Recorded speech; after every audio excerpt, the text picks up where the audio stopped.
Assalamualaikum warahmatullahi wabarakatuh. Salam sehat untuk kita semua. Sebelumnya saya akan memperkenalkan diri. Nama saya adalah Eka Fadila Bagenda, SST MK. Saya merupakan salah satu dosen tetap di Institut Kesehatan dan Bisnis Kurnia Jaya Persada, Kota Palopo, pada Fakultas Kesehatan dan Program Studi Profesi Bidan. Dalam kesempatan kali ini, saya akan memaparkan tentang mata kuliah yang saya ambil, yaitu asuhan kegawat daruratan maternal dan neonatal. Mata kuliah ini merupakan mata kuliah wajib yang terdiri dari 4 SKS pada semester 5. Diharapkan mata kuliah ini memberikan kemampuan kepada peserta didik untuk memberikan pertolongan pertama pada kegawat daruratan maternal neonatal. Salah satu kewajiban saya sebagai dosen, saya telah menerapkan tridharma perguruan tinggi, diantaranya adalah bidang pengajaran, di mana pada bidang ini saya menetapkan sistem pembelajaran yang mengacu pada DIA, yaitu Delivery, Interaction, dan Assessment. Nah, yang dimaksud dengan Delivery, Interaction, dan Assessment yaitu delivery merupakan suatu proses tentang bagaimana saya melakukan proses pembelajaran sehingga dapat diterima baik oleh anak didik atau mahasiswa. Materi yang saya sajikan ini mengacu pada capaian pembelajaran lulusan dari mata kuliah ini. Dari CPL menurunkan 10 CPMK, kemudian dari CPMK menurunkan 15 sub CPMK. Nah, dari 10 CPMK tersebut dibagi menjadi 16 kali pertemuan termasuk ujian tengah semester dan ujian akhir semester. Capaian pembelajaran lulusan pada mata kuliah ini terdiri dari yang pertama, menunjukkan sikap bertanggung jawab atas pekerjaannya. Yang kedua, mampu bekerja di bidang keahlian pokok untuk jenis pekerjaan yang spesifik dan memiliki kompetensi kerja yang minimal setara dengan standar kompetensi kerja profesinya. Yang ketiga, mampu meningkatkan keahlian keprofesiannya pada bidang yang khusus melalui pelatihan dan pengalaman kerja. Yang keempat, mampu melakukan asuhan kebidanan secara holistik, komprehensif, dan berkesinambungan. Yang kelima, mampu melakukan penanganan awal kegawat daruratan maternal neonatal sesuai standar mutu yang berlaku. Yang keenam, menguasai teori aplikasi ilmu kebidanan atau midwifery science dan praktik asuhan kebidanan atau midwifery practice yang berfokus pada perempuan selama siklus kehidupannya. Dan untuk CPMK terdiri dari 10 aspek. Adapun bahan kajian pada mata kuliah ini terdiri dari 10 aspek, yaitu yang pertama, konsep dasar kegawat daruratan, yang kedua, penilaian kasus gawat darurat, yang ketiga, asuhan kegawat daruratan pada kehamilan trimester pertama, yang keempat, asuhan kegawat daruratan pada kehamilan trimester kedua dan ketiga. Yang kelima, asuhan kegawat daruratan pada kala 1 dan kala 2. Yang keenam, asuhan kegawat daruratan pada kala 3 dan kala 4. Yang ketujuh, asuhan kegawat daruratan pada masa nifas. Yang kedelapan, asuhan kegawat daruratan neonatus pada kasus. Kemudian yang kesembilan, prinsip melakukan rujukan, dan yang terakhir adalah manajemen kebidanan pada ibu atau neonatus dengan kegawat daruratan dengan metode SOA. Untuk mendukung pengajaran saya menggunakan berbagai literatur dan sebagai referensi penunjang dapat berupa jurnal, artikel, majalah yang berhubungan dengan ilmu kebidanan sesuai dengan materi yang akan saya bawakan. Itulah model delivery yang saya sampaikan dalam proses pengajaran yang saya lakukan. Kemudian, self-directing learning, di mana metode ini bentuk pemberian tugas kepada mahasiswa seperti tugas membaca, kemudian membuat ringkasan. Itulah model aspek interaction yang saya terapkan dalam pembelajaran yang saya bawakan. Selanjutnya kita masuk pada aspek assessment, di mana aspek assessment ini merupakan proses penilaian untuk mengukur kemampuan mahasiswa secara objektif dalam menerima materi pembelajaran. Indikator penilaian yang saya gunakan terdiri dari beberapa bagian. Yang pertama adalah kehadiran mahasiswa, yaitu 10%, kemudian tugas dengan bobot 20%, untuk ujian tengah semester 30%, dan untuk ujian akhir semester 40%. Hasil asesmen yang saya lakukan dengan harapan mahasiswa dapat mengetahui proses penilaian yang saya lakukan secara transparan dan objektif. Sebagai penutup, itulah aspek yang saya terapkan dalam proses pembelajaran yang saya lakukan yang terdiri dari delivery, interaction, dan assessment. Selanjutnya saya akan menampilkan proses pembelajaran yang saya lakukan di kelas dengan micro teaching secara luring. Selamat menyaksikan. Assalamualaikum warahmatullahi wabarakatuh. Baik, assalamualaikum warahmatullahi wabarakatuh. Waalaikumsalam warahmatullahi wabarakatuh. Selamat siang dan salam sejahtera untuk kita. Jadi bersyukur hari ini kita kembali berkomunikasi. Jadi ini adalah pertemuan yang kedua. Kemarin kita sudah pertemuan membahas tentang salah satu dari sebentar absensinya kita akan ini. Sebelum kita memasuki pembahasan K3 dan K4, kita mau review dulu terkait dengan pertemuan sebelumnya tentang K1 dan K4. Apakah ada yang bisa menjelaskan apa kegawat daruratan pada K1? Ibu persilakan. Ada?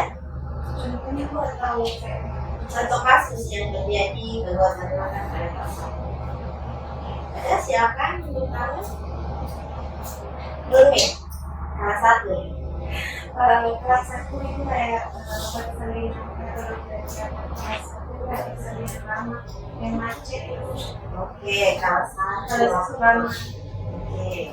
Kemudian selanjutnya apa kegawat daruratan yang terjadi di kelas 2? Diskusi baru. Apa? Diskusi baru. Ya, betul sekali. Bisa terjadi salah satunya adalah diskusi baru. Jadi kalau jika terjadi diskusi baru, apa fenomena yang kita lakukan sebagai provider? Kan ada beberapa teknik video diskusi baru. Ya, ada beberapa teknik cara melahirkan jika terjadi diskusi baru. Jadi langkah yang pertama adalah help us, help kita. Yang kedua, ya. Baik, kita akan masuk ke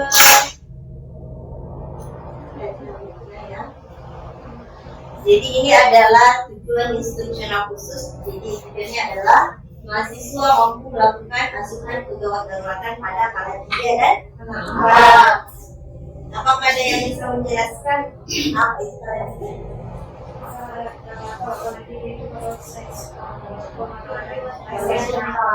Ya, jadi kalau kelas 3 itu dimulai dari Bayi sampai dengan Iya, bagus sekali. Jadi kalau 3 dimulai dari lahirnya bayi sampai dengan lahirnya Placenta. Oke. Kalau 4, iya, kalau 4 dimulai dari Sampai lahirnya placenta sampai pemantauan berapa jam? 2 jam. Bagus ya, masih ingat. Baik, kita lanjut. Sudah kedua-duanya pada ya. Jadi di kala 3, kemudian di kala 4 itu ada kondisi gawat daruratan yang dapat terjadi pada ibu atau bayi. Jadi yang pertama adalah retensio placenta, kemudian yang kedua adalah atonia uteri. Sudah pernah dengar retensio placenta? Ya.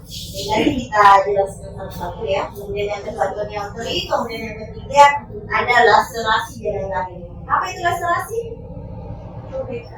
Iya, robekan janin ya. Nanti kita akan menjelaskan beberapa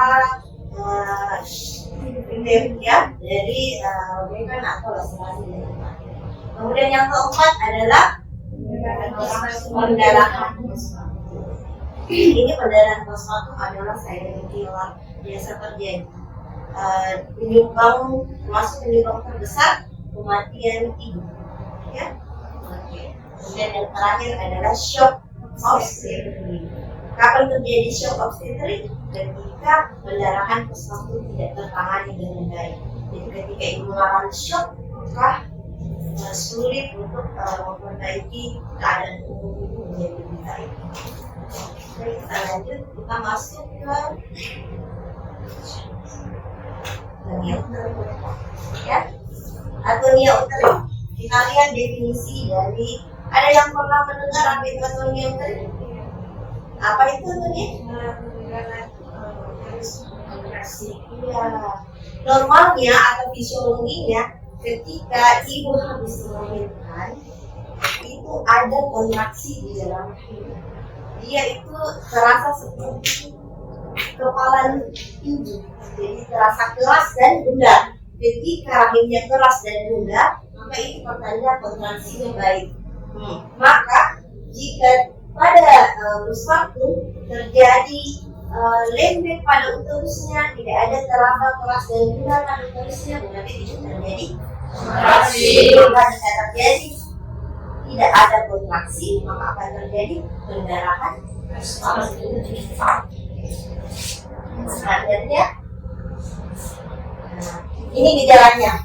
Jadi gejala yang terjadi ketika ibu mengalami atonia uteri, uterus tidak berkontraksi atau lembek. Dan itu tadi sudah menjelaskan. Kemudian yang kedua, pendarahan terjadi segera setelah anak lahir. Nah, jika tidak ada kontraksi atau uterusnya lembek, maka akan air darah yang mengalir dari vagina itu akan sangat derasnya mengalir. Kemudian selanjutnya tanda dan gejala lainnya adalah shedding shock. Sebagaimana disampaikan tadi, jika pendarahannya tidak tertangani dengan baik, maka akan terjadi shock. Namanya shock isolate. Nah, kita lihat penanganannya. Apa penanganannya? Ya, bagus sekali. Ada yang sudah mengetahui apa itu KBI, apa itu KBE, apa itu KAA? Iya, KBI itu adalah kompresi bimanual terkena. Jadi kita melakukan itu, tampilkan fotonya. Ada di sini kayaknya. Ini sebentar ya. Kita kasih lihat gambar untuk penanganan KBI ya. Jadi KBI adalah kompresi manual internal. Artinya kita melakukan kompresi pada apa yang dikompresi? Iya, uterus. Jadi kita lakukan kompresi. Di manual artinya artinya tangan itu dua. Jadi kompresinya itu bukan hanya satu tangan tapi di manual. Kita lakukan di manual. Kemudian interna itu di dalam atau di luar? Di dalam atau di luar? Interna. Hah? Ya. Kalau eksterna? Luar. Itu bedanya KBI dan KBE. Ketika KBI kita lakukan kompresi di bagian dalam, ya. Jadi tangan kita sebelah kanan masuk ke dalam vagina, ya. Ya. Kemudian tangan yang kiri berada di belakang usus di bagian luar. Kita lakukan kompresi. Nah, sebaliknya kalau dia KBI, nah ini alurnya adalah ketika terjadi pendarahan atomia uteri, penanganan yang pertama kita lakukan adalah KBI. Ketika KBI kita tidak berhasil, maka kita lanjutkan ke KBI. Kalau KBI di luar, ya, ketika kompresi kita di dalam tidak berhasil, kita lanjutkan dengan KBI. Nanti kita ada pembelajaran seperti itu selanjutnya kita lakukan, ya. Kemudian jika KBI-nya tidak berhasil lagi, maka kita lakukan apa itu KA? Kompresi aorta abdominalis. Jadi yang ditekan adalah aorta abdominalis. Jadi bagaimana caranya? Apa yang dikompresi? Aorta. Ya, letaknya itu ada di bagian abdominalis, ya. Jadi kita tekan turun, ya. Ini abdominalis, ya. Perutnya itu kita tekan bagian dia berada di sekitar pusat, ya. Kita tekan, kemudian tangan kita yang lain menekan aorta di bagian sebelah paha. Jadi ketika kita tekan dia, kemudian kita raba bagian pahanya, ketika tidak terjadi puls, tidak ada denyut lagi, maka kompresi kita berhasil. Dan ketika kita menekan kemudian masih teraba denyut aorta, maka kompresi kita itu tidak berhasil. Ya. Biasanya kalau di lahan, biasa kalau ada terjadi anomia, biasa kalau kita sudah lakukan KBI atau KBI, biasa penanganannya sudah berhasil. Sampai sini paham? Kita lanjut ke kasus yang kedua. Kasus yang kedua adalah retensio. Ada yang tahu apa itu retensio? Nah, ya kita lihat definisinya dulu, ya. Jadi retensio placenta merupakan sisa plasenta dan ketuban yang masih tertinggal dalam kemudian hal ini dapat menimbulkan pendarahan postpartum dini atau pendarahan postpartum lambat. Jadi biasa terjadi pendarahan retensio placenta ketika di dalam 4 itu masih ada jaringan yang tertinggal pada vakum uteri, seperti sisa-sisa placenta, baik itu kotiledon maupun selaput placenta. Sedikit saja tertinggal kotiledon atau selaput placenta, maka akan terjadi pendarahan. Ibu, kalau saya di sini kan menimbulkan pendarahan postpartum dini atau pendarahan postpartum lambat 6-10 hari. Jadi setelah harinya tidur itu kan kayak postpartum lambatnya dia pendarahannya kena di pas 6 hari setelah KF1. Makanya kenapa kita di dance provider itu setelah persalinan pemantauan kala 2 itu ada pemantauan dan komunitas, ada namanya KF1, KF2, kunjungan di fase 1, kunjungan di fase 2, kunjungan di fase 3 sampai ke 4, ya. Jadi untuk salah satunya adalah untuk observasi perdarahan dan involusi. Kita lihat gejalanya. Apa gejala jika terjadi retensio? Jadi yang pertama, placenta mulai tergerak 30 menit, kemudian pendarahan tergerak, kemudian itu harus berkontraksi keras, tadi bisa putus, infeksi urin dan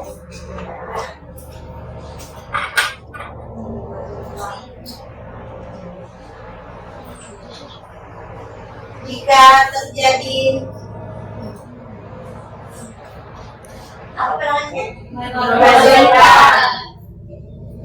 Kita masuk ke robekan dalam mayat. Apa itu robekan dalam mayat atau laserasi? Terjadinya robekan pada vagina, bagian eksternal vagina dan bisa juga terjadi di bagian internal seperti mulut. Ya, kita lihat tingkatannya. Berdasarkan tingkat robekan dibagi atau laserasi dibagi menjadi 4 tingkat. Yang pertama, tingkat 1, robekan hanya terdapat pada suatu lendir vagina dengan atau tanpa mengenai kulit perineum. Jadi ini laserasinya ringan ya. Biasa dia seperti lecet saja. Jadi dia robekannya itu bagian perineum, tapi dia hanya tidak mengenai sampul ototnya, dia kayak lecet. Biasa kita ada kalau lecet seperti itu tidak menimbulkan banyak pendarahan, jadi biasanya kita tidak lakukan eksternal. Kemudian tingkat kedua, robekan mengenai selaput lendir vagina, kemudian otot perineum, kemudian tetapi tidak mengenai sphincter. Ini apa sphincter?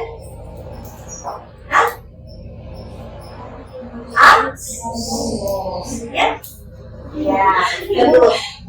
Kemudian yang ketiga, robekan ketiga adalah robekan mengenai seluruh perineum dan otot sphincter.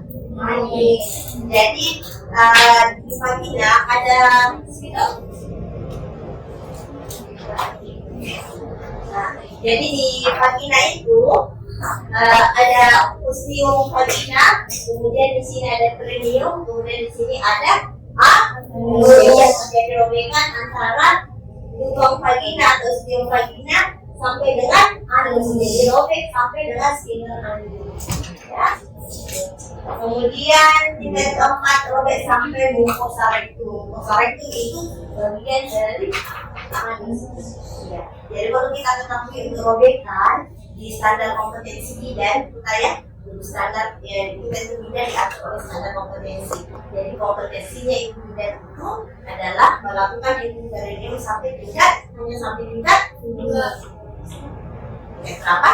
2. Ya, itu sampai tingkat 2. Jadi bidan itu hanya bisa melakukan hitung perineum hanya sampai di tingkat 2, yaitu dari vagina dan otot dari perineum.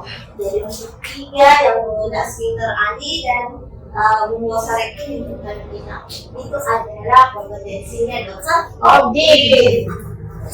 Paham? Oke, kita lihat penanganannya. Ini robekan perineum yang aktif tingkat 1 dengan itu, kemudian tingkat 2 biasa kita jahit dengan jelujur. Jadi ketika kita hitting, benangnya itu tidak kelihatan.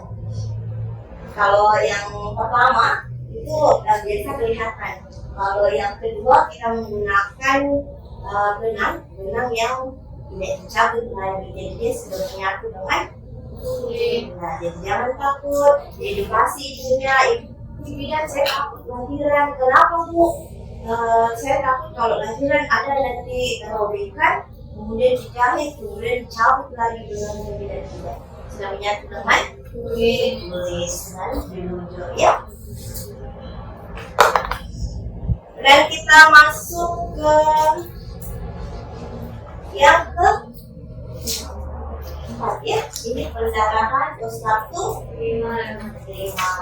Jadi pendarahan kala 4 atau primer adalah pendarahan sejak kelahiran sampai 24 jam postpartum ya, postpartum primer. Kemudian atau penghilangan darah secara abnormal, rata-rata penghilangan darah selama kelahiran. Kapan dikatakan dia pendarahan? Ketika berapa jumlah pendarahan yang keluar? Dari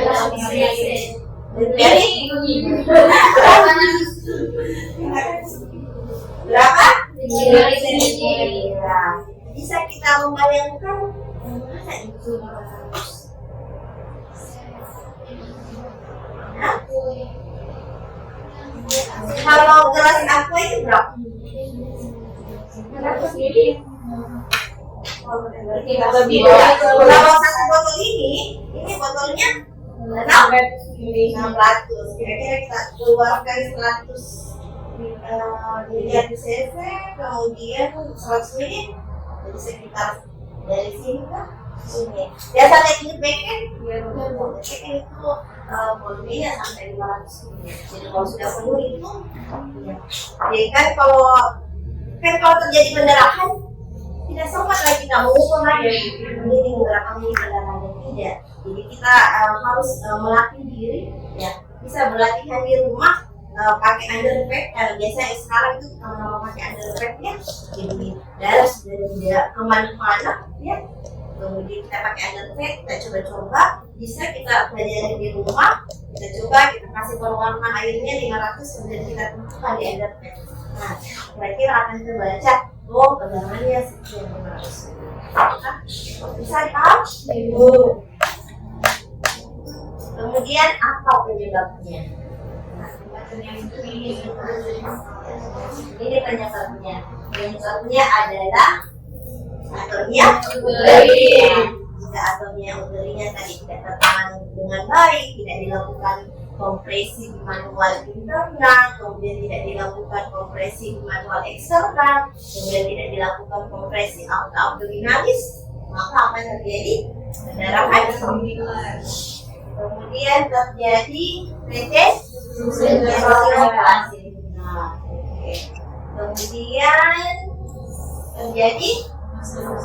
laserasi. Biasa ada laserasi, biasa ada terjadi. Ibu bidan pada saat pemantauan kala 4 laserasinya, ia hanya memeriksa bagian eksternal. Padahal ketika dia sudah fiktif, ternyata ada pendarahan di bagian internal, misalnya di kursi atau di dasar kaki. Nah, akan tetap mengalir.